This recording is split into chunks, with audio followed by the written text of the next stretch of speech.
Sir దాదాపు సంవత్సరం అవుతుంది సార్ కూటమి ప్రభుత్వం అధికారంలోకి వచ్చి. ఏంటి మార్పు ఏమైనా కనిపిస్తుందంటారా? ఎలా ఉందంటారు? ఒక కామన్ మ్యాన్గా మీ అభిప్రాయం. మార్పు అయితే 100% కనపడుతుందండి. అప్పటికి ఇప్పటికి తేడా ఏంటంటే పాలనలో చాలా తేడా ఉంది. పాలనాపరమైన నిర్ణయాలే కానీ, ముఖ్యమంత్రి తీసుకున్న నిర్ణయాలే కానీ చాలా దానికి దీనికి పొందడం లేదండి. అప్పుడు ఆయన పని ఏంటంటే బటన్ నొక్కడం వరకే పని. ఇప్పుడు మా ఉన్న ముఖ్యమంత్రి గారు ఢిల్లీకి వెళ్ళిన తర్వాత ఢిల్లీలో ఏమేమి నిర్ణయాలు తీసుకున్నారు ఏంటో ప్రెస్ మీట్ పెట్టి మాట్లాడతారు. ఏమేంటి అనేది ఆయన కూలంకషంగా ఆంధ్రప్రదేశ్కి చెబుతూ ఉంటారు. అప్పుడు ముఖ్యమంత్రి ఢిల్లీ వెళ్తామే తప్ప అక్కడ ఏం మాట్లాడారో ఏం చేశారో కూడా మాకు తెలిసేదే కాదు. అలా ఉండేది పరిస్థితి. ఇప్పుడు దాదాపు మాకు వచ్చిన సంవత్సరంలోపు ఈ రోడ్డు 15-16 సంవత్సరాలు అవుతుంది రోడ్డు వేసి. నరకం అనిపించేవాళ్ళు ఉండే పెనంలూరు టు చోడవరం రోడ్డు వచ్చిన 5 నెలల్లోనే కంప్లీట్ చేశారు. ఏ మారుమూల చూసుకున్నా ఎక్కడ చూసుకున్న రోడ్లు ఒక యజ్ఞంలాగా పనులు జరుగుతున్నాయండి. అప్పటికిప్పటికి చాలా తేడా ఉంది. అదే పరిస్థితి. ఇవన్నీ కాదు కదా సార్, ఇప్పుడు ఒంటరి మహిళ చేశారు, లేకపోతే అప్పుడు అమ్మ ఒడి వేశారు, తల్లికి వందనం, ఇవన్నీ ఇంకా సంవత్సరం అయినా రాలేదని చాలా మంది అసంతృప్తి ఉంది తప్ప అప్పుడు ఎట్లా చేశాడు, రేట్లు పెంచారా లేదా, లేకపోతే చెత్త పన్ను ఇవన్నీ కట్టామా లేదా, ఇవన్నీ ఆలోచన లేదు జనాలకి. సార్ ఇంకొక మాట చెప్తాను నేను వినండి. అమ్మ ఒడి వేయలేదు అంటున్నారు. అప్పుడున్న ముఖ్యమంత్రి ఇద్దరు పిల్లలకి వేస్తానన్నాడు. ఆఖరికి వచ్చేపాటికి ఒకరికి వేశారు. అది కూడా ఫస్ట్ 15,000 వేశారు, తర్వాత 13,000 14,000 వేశారు, తర్వాత 13,000 తీసుకొచ్చారు. అతను ఒక సంవత్సరం ఎగ్గొట్టాడే కానీ పూర్తిగా 5 సంవత్సరాలు వేయలేదు సార్. ఇప్పుడు ముఖ్యమంత్రికి ఎక్కి రేపు జూన్ 4 తారీఖుకి సంవత్సరం అవుతుంది. జూన్ 12వ తారీఖుకి మొదట వేస్తానంటున్నారు. ఎంతమంది పిల్లలు ఉంటే అంతమందికి 15,000 వేస్తానంటున్నారు. దాంతోపాటు రైతు భరోసా వేస్తానంటున్నారు. తర్వాత ఆగస్టు నుంచి ఉచిత ప్రయాణం అన్నారు. ఆల్రెడీ ఇప్పుడు సిలిండర్లు ఇస్తున్నారండి. ఎక్కిన వెంటనే పెన్షన్ 1000 రూపాయలు పెంచారండి. పెంచుతా పోతాం అనలేదండి మా ముఖ్యమంత్రి. పెంచేసాడు వెంటనే ఒకేసారి దాదాపు 4,000 నుంచి 3,000 7,000 కల్పించాడండి ఇప్పుడున్న ముఖ్యమంత్రి గారు. వికలాంగుల్ని దాదాపు 100% పెంచారండి. 3,000 ఉన్న పెన్షన్ 6,000 చేశాడు.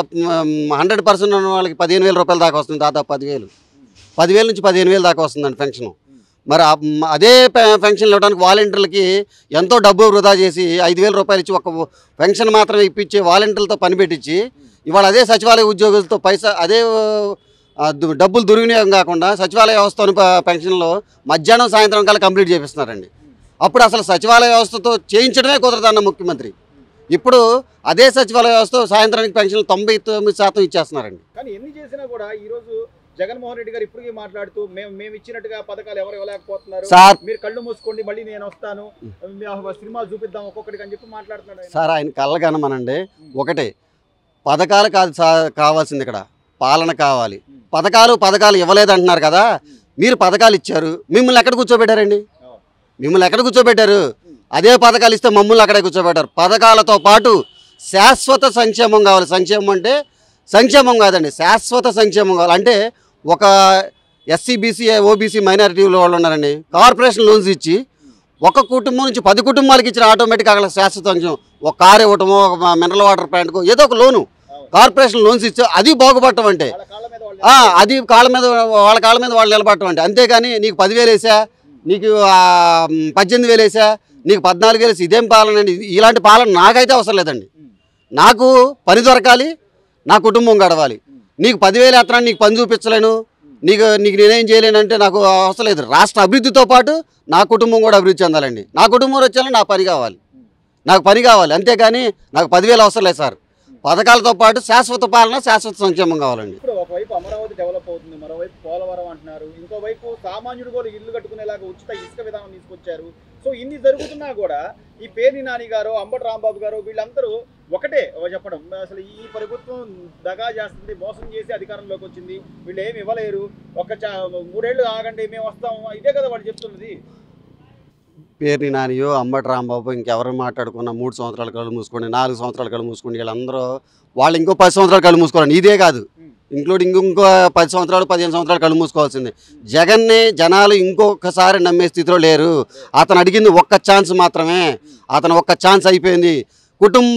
కుటుంబం ఇంటిల్లు పాది రోడ్డు మీద పడి ఒక్క ఛాన్స్ అని అడుక్కున్నారు జనాలు. ఆ ఒక్క ఛాన్స్ ఇచ్చారు, అయిపోయిందండి.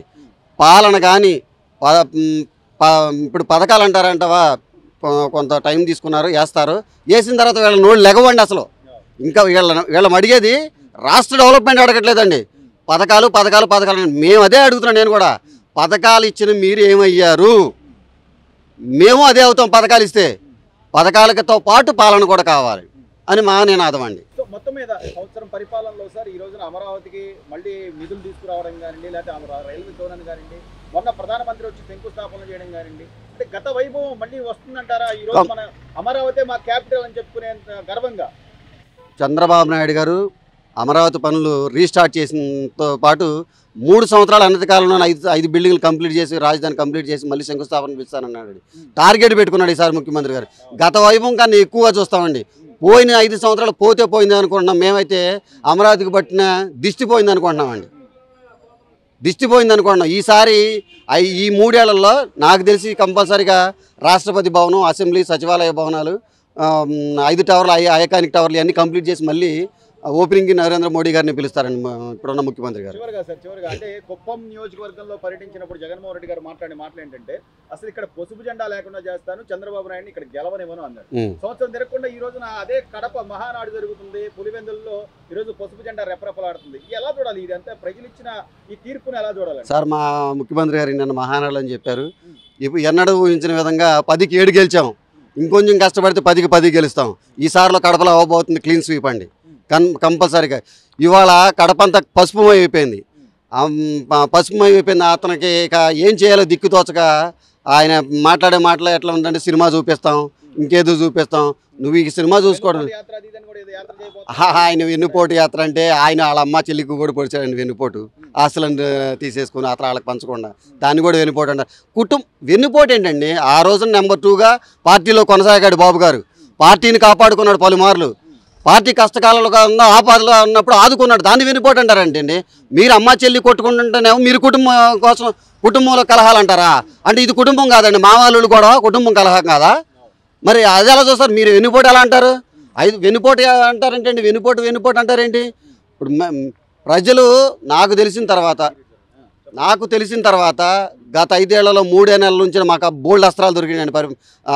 యాత్రలు చేయడానికే కానీ ధర్నాలకే చేయడానికి. సంవత్సర కాలం అయింది. శవయాత్ర తప్పితే ఇంకొక యాత్ర చేశాడా? శవం కనపడుతున్న వాళ్ళని రామ్మోదన్ వచ్చి బెంగళూరు నుంచి వచ్చి, అంతేగాని ఏనాడు వచ్చాడండి. ప్రజల ఇబ్బందికరంగా ఉంది, విజయవాడ మునిగిపోయింది, బుడమేర వరద బాధితులు వచ్చాడు, ₹1 కోటి అన్నాడు, ఇచ్చాడండి. ఇలాంటి నాయకుడిని నమ్ముతున్న ఆంధ్ర ప్రజలు కొంతమంది ప్రజల్ని వాళ్ళు అసలు ఆలోచించుకోవాలి, పునరాలోచించుకోవాలి. అసలు మీరు అన్నట్టుగా ఇంత జరుగుతున్న కళ్ళ ముందు ప్రతిదీ కూడా కళ్ళ ముందు కనపడుతుంది. ఏం జరిగినా కూడా ఆయన ప్రెస్ మీట్ పెడుతున్నాడు, ప్రజలకు వివరంగా వివరిస్తున్నాడు, లేదా టైం ఉందమ్మా అని చెప్తున్నాడు. ఇంత వివరంగా చెప్తున్నా కూడా ఇంకా మనం చెప్పే మాటలు నమ్ముతారు జనాలు అని చెప్పి వైసీపీ నాయకులు అనుకోవడాన్ని ఎలా చూడాలి సార్? కొంతమంది చదువుకున్న మూర్ఖులు అలాగే మాట్లాడుతున్నారండి. కళ్ళ ముందు అభివృద్ధి కనపడుతుంది. గత ఏళ్లలో 2020 విజన్ పెట్టి హైదరాబాద్ని డెవలప్ చేసిన ముఖ్యమంత్రి నారా చంద్రబాబు నాయుడు గారిని ఇంకా విమర్శిస్తున్న చదువుకున్నవాడు పునరాలోచించుకోవాలి. అసలు ముందు కనపడుతుంది అమరావతి డెవలప్మెంట్, అసలు ఫ్యూచర్ ప్లానింగ్ అతనిది ఏంటనేది, అతని విజన్ ఏంటనేది అక్కడ హైదరాబాద్లో చూసింది కూడా ఇంకా ఆయన విమర్శిస్తున్నాడంటే, ఆయన చెప్పే కాకమ్మ కథలు ఎవరంటారంటే, మాకు పనొద్దు పథకాలు కావాలనుకునేవాడు మాత్రమే వింటాడండి. నా కుటుంబంతో పాటు నా రాష్ట్రం డెవలప్ అవ్వాలనుకునేవాడు బాబు గారి వైపు నడుస్తాడండి.